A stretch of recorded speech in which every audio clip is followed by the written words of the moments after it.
The Common Groundwater podcast is brought to you by CalSec, an international company headquartered in Kalamazoo that provides expertly crafted ingredients that help food and beverages look better, taste better, and last longer, all naturally. CalSec has set aggressive goals to send zero waste to landfills by 2030 and to create net zero greenhouse gas emissions by 2050. You can learn more at calsec.com.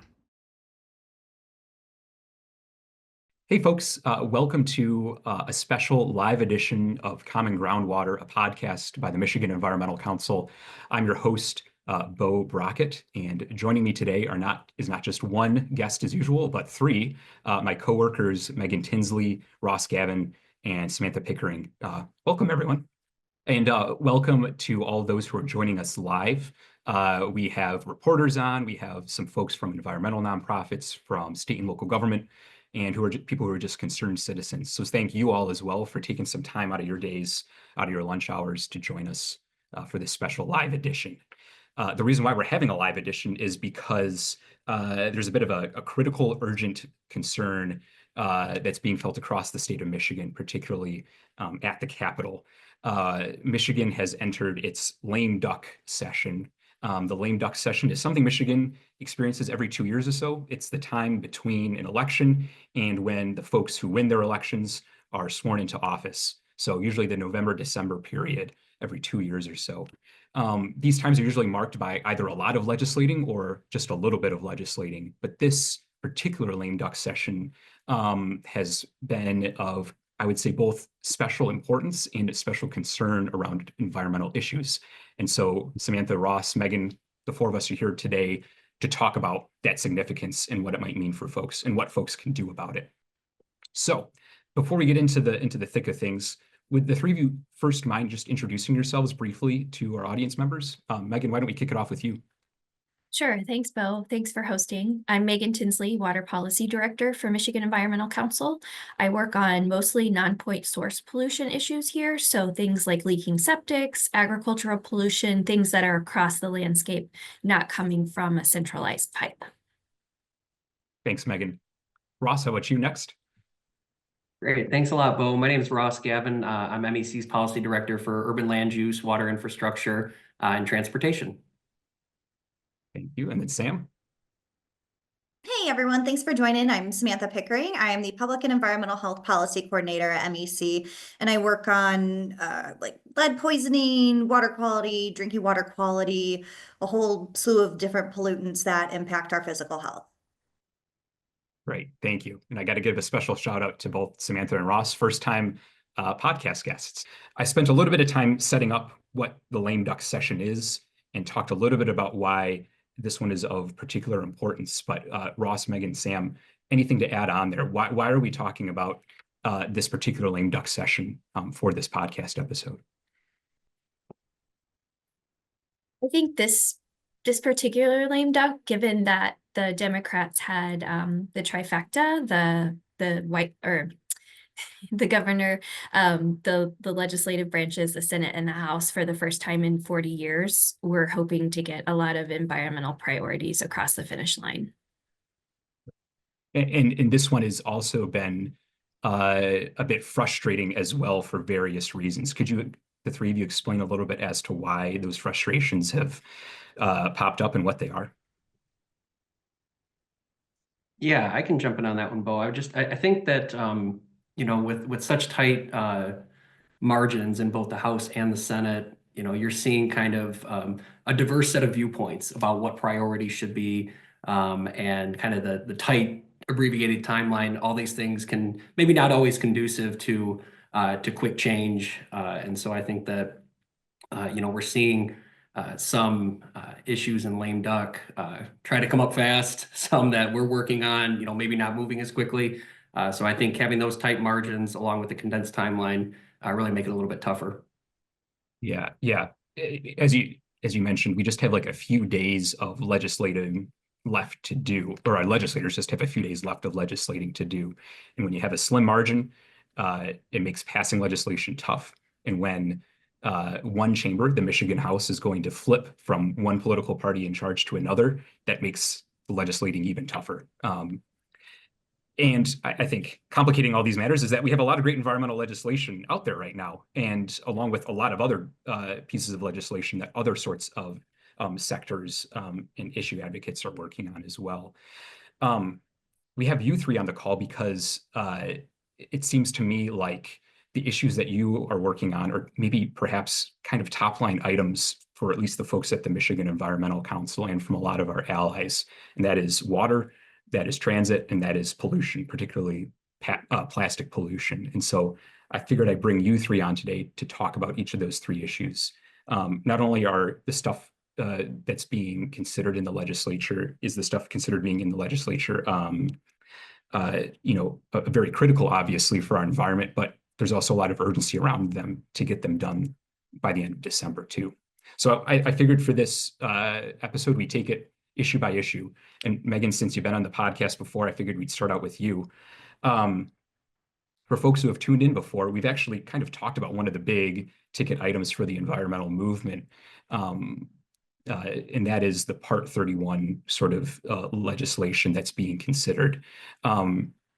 It's right now, Michigan is essentially facing like a freeze in some clean water protections, and this legislation would unfreeze those and allow us to do a lot more around various water issues that our state faces. Megan, could you give us a little bit of background on what this issue is and then what's happening in the legislature at this moment around it?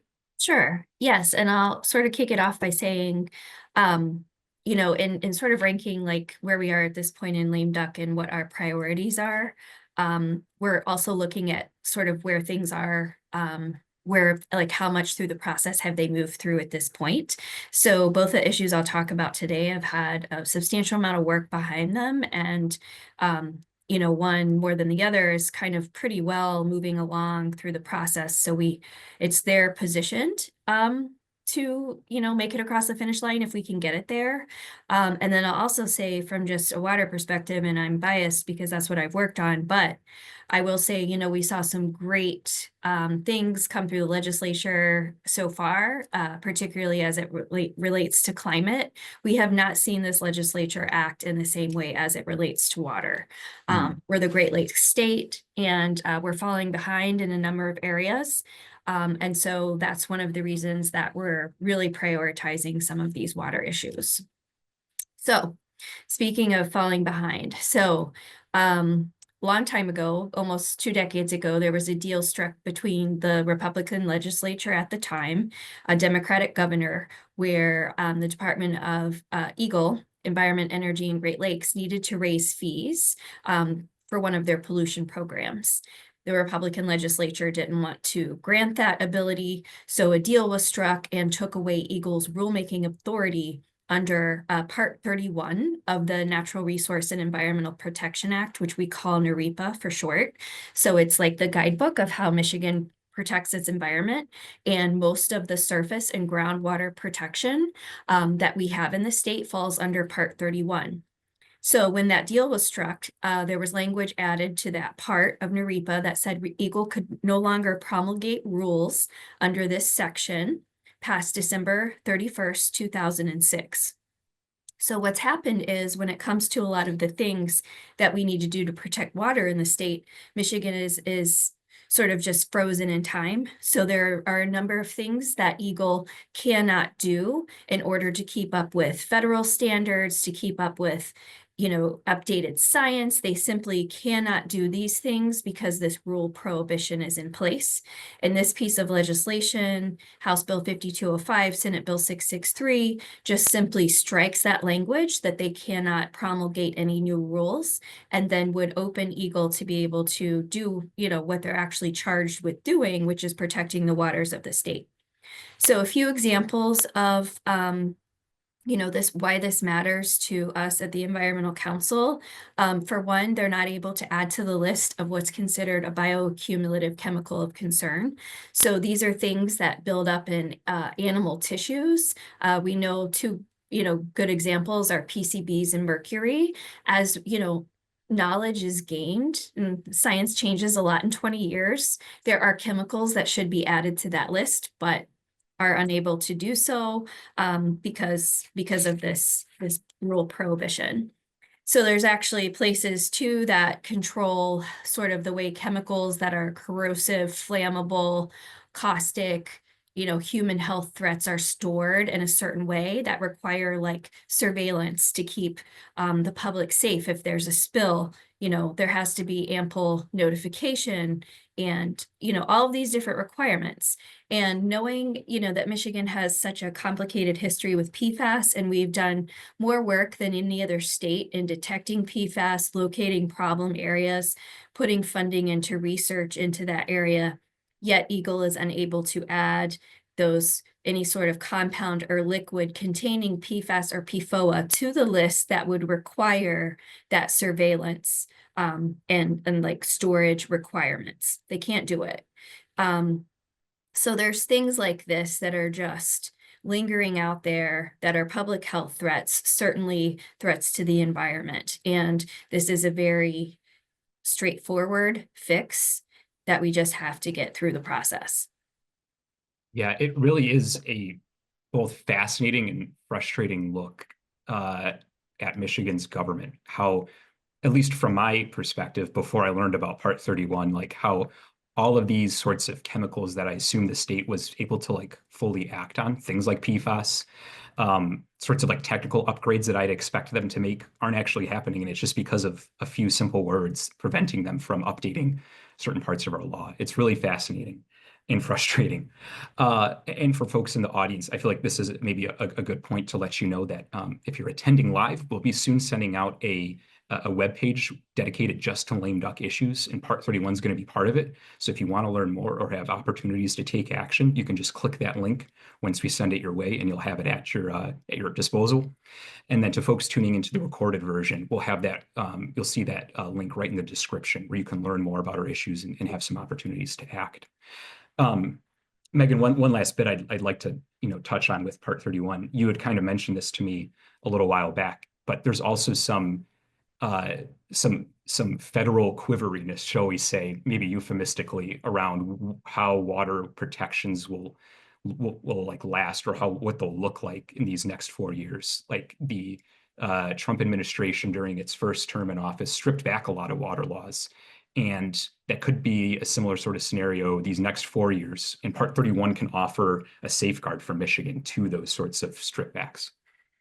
Right, absolutely. And it just makes this bill all the more important. And, so not only did the previous Trump administration roll back water protection, but there were also, things in different areas that were rolled back, including the storage of hazardous chemicals. So because Part 31 is, contains so many different areas for water protection, but it's also, for the the spillage of things that would, contain PFAS or PFOA would also be a human health threat. And so the Trump administration has weakened laws, of course, related to safety and things like that. So there are many areas that Part 31 touches on that we could see federal, regulations sort of downplayed and rolled back. And so, yes, absolutely. It's all the more important that Michigan now regain its ability to issue the rules that protect the environment and the citizens of the state.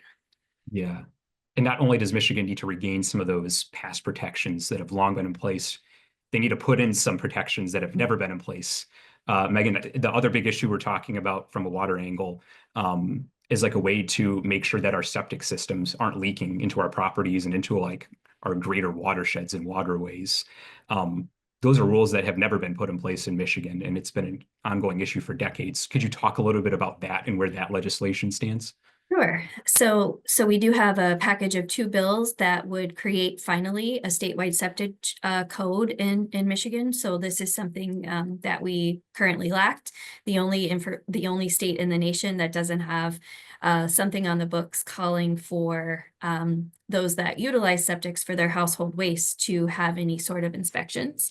And we know absolutely without a doubt, because of water quality data, that human fecal coliform markers are showing up in waters all around the state.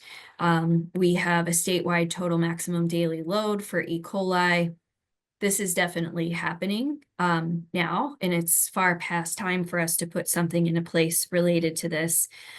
So these bills would do just that and call for an interval of inspection. So allowing for a very slow ramp up time for health departments to be able to adjust to administering this program. But over time, after, decades for this to get up and running, essentially, there would be an interval for property owners to get their systems inspected 10 years. So every 10 years. So we've been going through a lot of draft revisions, participating in stakeholder groups, really working as MEC together with our partners and allies too, of course, to get these bills, get them to be the best version that they can possibly be. So there was a committee hearing in the Senate this week. Committee hasn't voted yet on the bills, but this is our other top water priority for the session. Yeah. And speaking of the placement of this bill in the larger legislative picture, could you very briefly talk about where Part 31 legislation stands as well? Yes. So Part 31 legislation has passed the Senate, and just this morning was voted out of the House committee. So it will now move to the House floor, and we need a full House vote for the Part 31 bill, which is Senate Bill 663 or House Bill 5205. And then for septics, we would need the Senate to vote on the bill, the Senate committee. Then we would need a full vote in the Senate and then a full vote in the House. So a little bit more to do on the septic side as far as the process goes. Ross, I think I'll turn it over to you next. So we have not only a lot of water issues, but that we're trying to work on, but also transit. And I think to me, this one feels maybe like the most talked about in the media, whether we realize it or not. And it's partly because one of the big issues being sussed out in the legislature right now is road funding. It's kind of been a recurrent theme over the past 6 years or so when Governor Whitmer was elected and on a campaign that really focused on fixing the dang roads. And now here we are facing an almost $3 billion investment into roads that legislators are mulling over.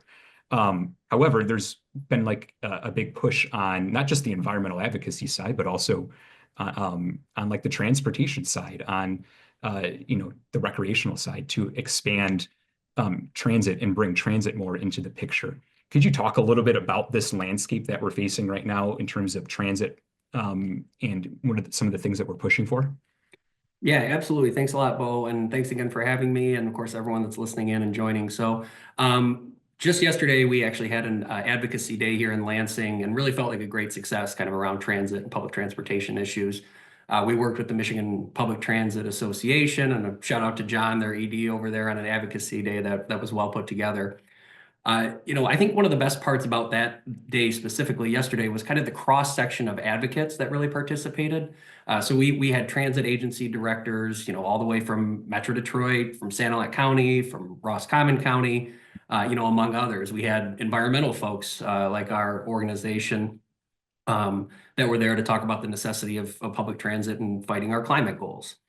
And we had representatives from transit rider advocates, namely Transportation Riders United, which is a great group. And we had partners from labor and attendance as well. So I think, being able to meet with the incoming House leadership offices of both parties, I really believe that kind of the diversity of that coalition and the diversity of the geography of the coalition really highlights the need for increased public transit funding statewide. I know we'll get into a little bit more, but it's certainly an issue that impacts everyone. That's great. Oh, sorry. Go ahead, Beau. Nope, you go ahead, Ross. I was just going to say, but as for, kind of the specific question of where things are standing in lame duck in terms of what discussions are being had. The first is around the Strategic Outreach and Attraction Reserve, so SOAR as it's commonly known, and a transit, housing, and placemaking package of bills that were voted out of the House Economic Development Committee back in the summer and are currently on the House floor. So Governor Whitmer has certainly made very clear that these business tax incentives are a top priority for her administration, but they have definitely been met with a lot of resistance from both progressive members and conservative members of the House and the Senate. So MEC doesn't really have a stance on the business incentive side of things, but we're very much supportive of the proposed investments in transit, housing, and placemaking as part of those that bill package. So those bills would allocate, $200 million a year for transit, be it capital projects, or some could potentially go towards local bus operating costs. $100 million over 10 years for housing projects, and then another $50 million a year for placemaking grants. So streetscapes, art installations, walkability enhancement, kind of things like that. So as I indicated, these bills do face a lot of opposition from the business tax incentive side, and there's certainly there are also folks who may not be so fond of the transit side as well. So we see the package as facing some pretty tough odds, but it is lame duck, and you never really know. But the other side of things that I think you kind of alluded to in your question really is what might have a better shot at moving. And though it still is an uphill climb, would be a deal on this road funding, or as we're kind of taking to calling it, transportation funding, reminding folks that our system is not just roads. And I certainly don't want to make everyone fall asleep listening in, but very briefly, if it's okay, I just kind of want to talk a little bit about Act 51 on the formula for how we distribute kind of road funding throughout the state. Great, go for it. Go for it. I think the audience in attendance here is alert and ready to get into the weeds on things. Sounds good. So the Michigan Transportation Fund, or the MTF, is mostly funded by the gas tax that you pay at the pump and vehicle registration fees when you're registering with the Secretary of State's office. So crudely, as part of that, the Comprehensive Transportation Fund, or the one that kind of funds public transit, so buses, trains, ferries, transit capital, all that kind of stuff, gets roughly about 10% of those total dollars, with the other 90% going towards local, county, and state roads. And so for those of us that are advocating for increased funding for public transit, as part of any road funding deal that's being talked about in the legislature right now, we really want to see that money go through the entire Act 51 formula so that transit really isn't left further behind in terms of investment into the system. Current proposals and discussions in lame duck have kind of centered around bypassing the formula and putting that money directly into local roads, which, don't get me wrong, we very much agree need fixing. However, we certainly believe and are advocating for any road funding to continue to do what has kind of really always been done and make its way through that entire formula. That's great. I really like both of those pieces of legislation because I think it really highlights, I think, something you led with in your talk, Ross, which is like you were referencing it from a point of how on your Transit Advocacy Day, a whole host of folks came together in support of transit. Both these pieces of legislation kind of take that holistic approach in its policymaking, whereas with the SOAR funding, it says, if we're going to have economic investments, why not provide the wraparound services that people need in order to get to those economic investments and have transportation, have transit in place? And then with this Act 51 approach, it says we need to improve our roads, especially locally, but why not filter those funds through a program that will allow us to make better investments into transit at the same time? It kind of takes that holistic approach to the way that we as people move around and the way that the state, I think, as a whole needs to better move around as well. Yeah, couldn't agree more. There's also, we talked about the importance of why this moment is so important.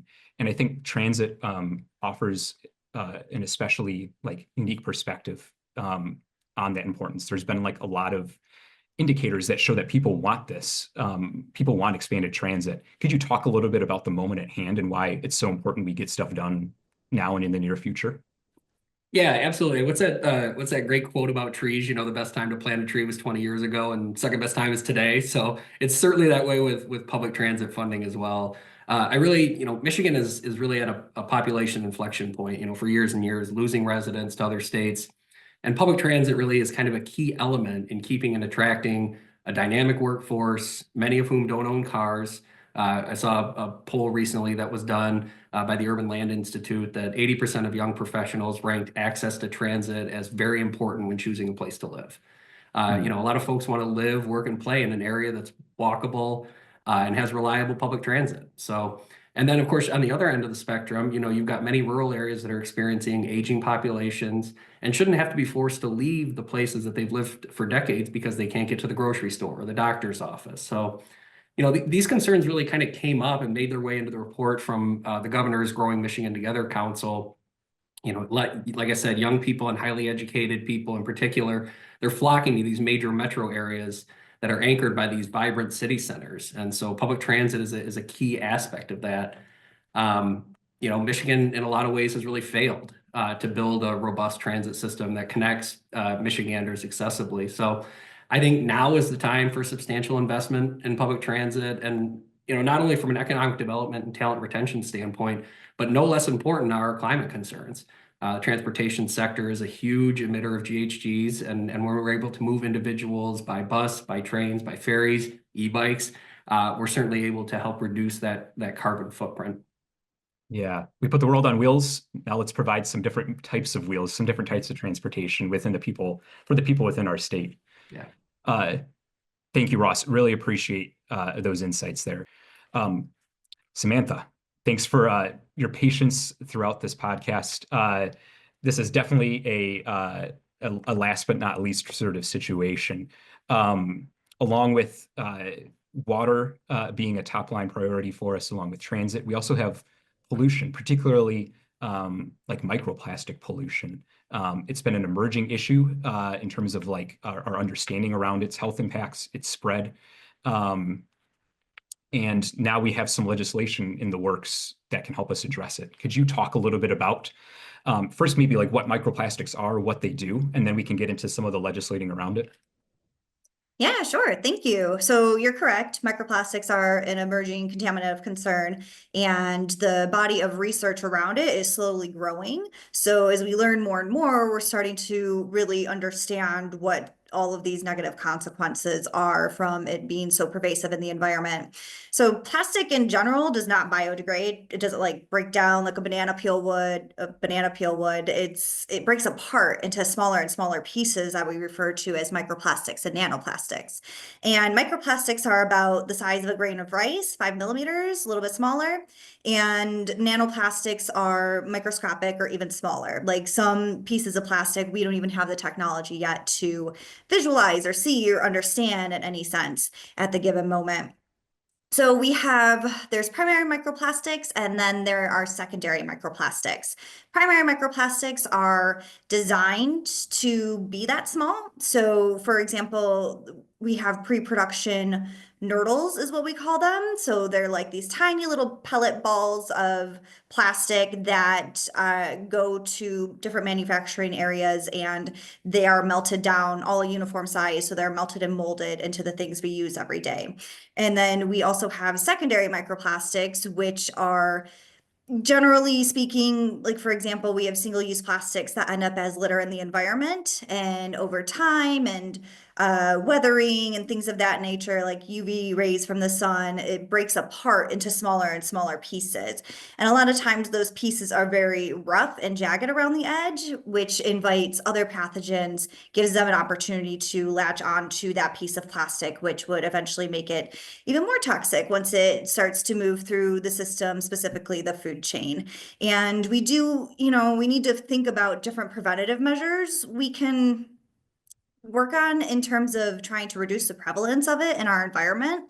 So we know we have an incoming presidency that's a huge fan of big oil and big gas, right? And it's just one of those things where we need to operate under the precautionary principle, because the oil and gas folks, they're not necessarily worried about clean energy because they have plastics as their plan B. So they can still keep cranking and doing what they need to do. And then our plastic production increases, which means the amount of it that's in the environment also increases, and it gets into our bodies, it gets into the environment. And it's been found in places in the Arctic where no human has ever set foot, but they found it from sampling water out there. It just really gets its way around and is just an emerging concern. And it's one of those things where, you think about everything we went through with PFAS and how we're now spending more money on the cleanup efforts than we would have if we were sort of taking more preventative measures initially once we started learning how toxic it is. Yeah. And what's kind of neat about the legislation that you're that you're advocating for and educating lawmakers about is that on one hand, we do have some proactive measures that we're pursuing, right? Keeping plastics out of communities so they don't break down, turn into microplastics, don't enter water, in our bodies. But then also kind of expanding out our understanding of microplastics so we can take better proactive measures later on. Could you talk a little bit about both those sets of bills? Yeah, sure. So we have one bill, well, technically it's two bills because we have another one. We have one in the House and one in the Senate. So there's House Bill 4359 and Senate Bill 228. Basically, in 2016, it was Ann Arbor, Washtenaw County tried to ban or regulate single-use plastics, I believe bags. And the administration at the time at the state level said, no, no, no, you're not going to do that. So they preempted it. They put a prohibition in place where local municipalities would not be able to do such a thing, like basically made it illegal for them to do. So Senate Bill 228 and House Bill 4359 are both intending to repeal that ban that's preventing local municipalities from being able to do what's in the best interest for their communities.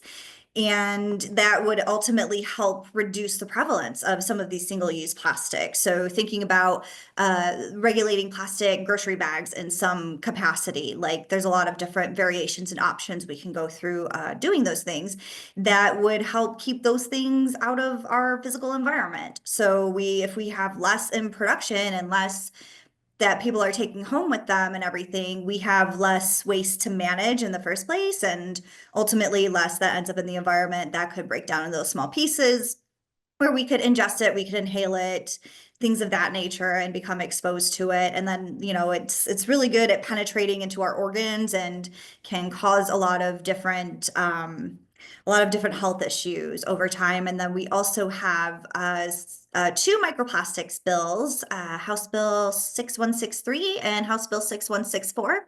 And those are equipped to establish a couple different research projects. So we have one that would create a strategy monitoring and methodology program where Eagle would begin to really dive into some research in understanding what exists in the Great Lakes in Michigan. So like Megan said, like we're the Great Lakes state, we need to know what's going on around here because it's not only for us, but it's freshwater for a few million people, several million people.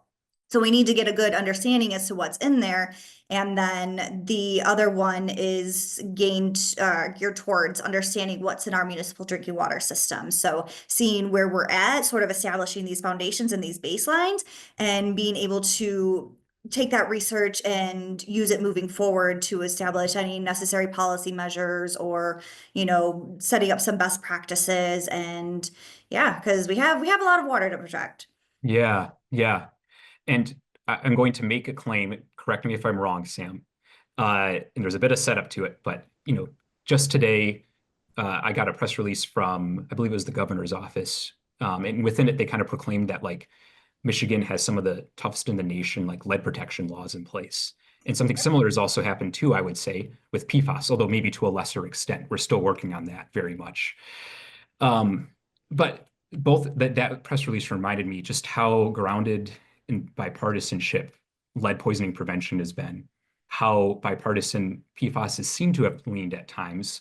Do you feel like microplastics, which to me feels like a similar issue, right? Like it's a pollutant coming into our environment, into our bodies, often through water.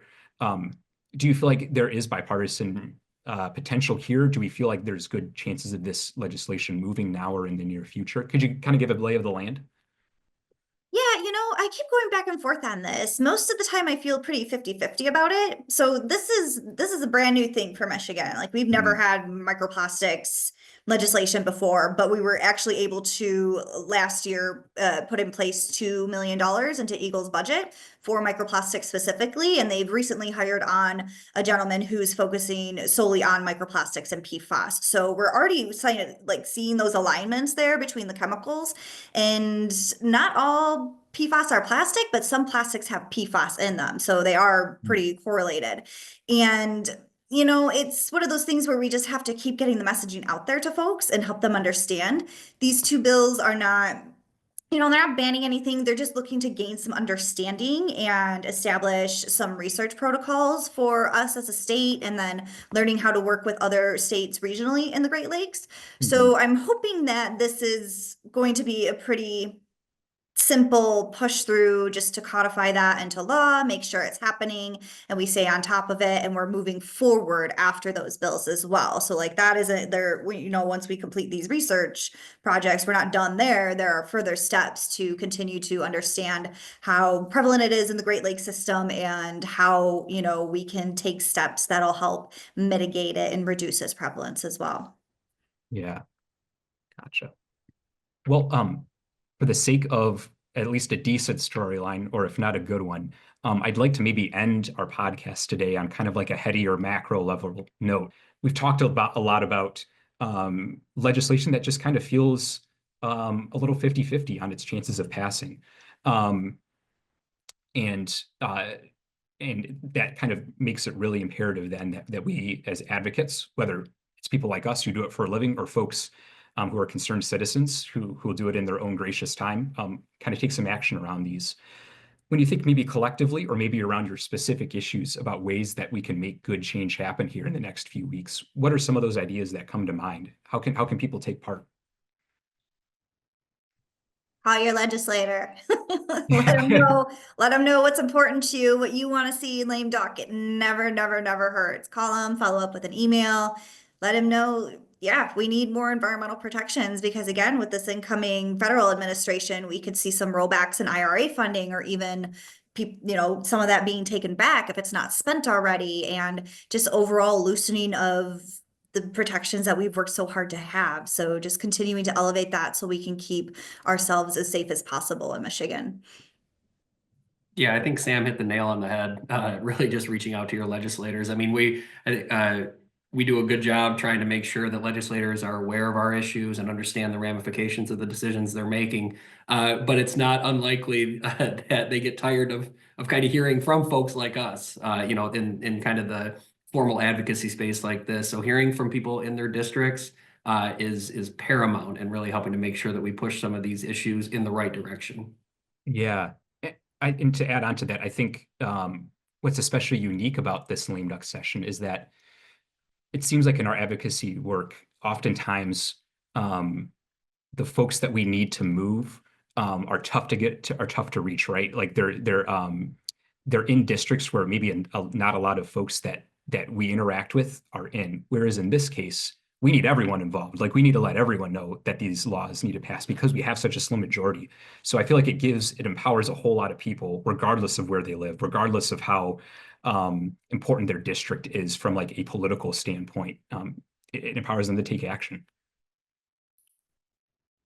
Well, to folks again in the audience, we'll have some action opportunities out. Again, whether you are a concerned citizen or a bit more doing advocacy in the more professional sense. Well, to folks in the audience who are live, thank you for tuning in. To the folks who are listening to the recording, thank you for tuning in. Thank you to our sponsor for this podcast series, CalSec Incorporated, for not only sponsoring the series, but also just fighting the good fight from a corporate standpoint. They're a B corporation, which kind of grounds them in good sustainability measures. Thank you for that support as well. And then to folks in the audience, we'll see you soon on another episode of Common Groundwater. Take care, everyone.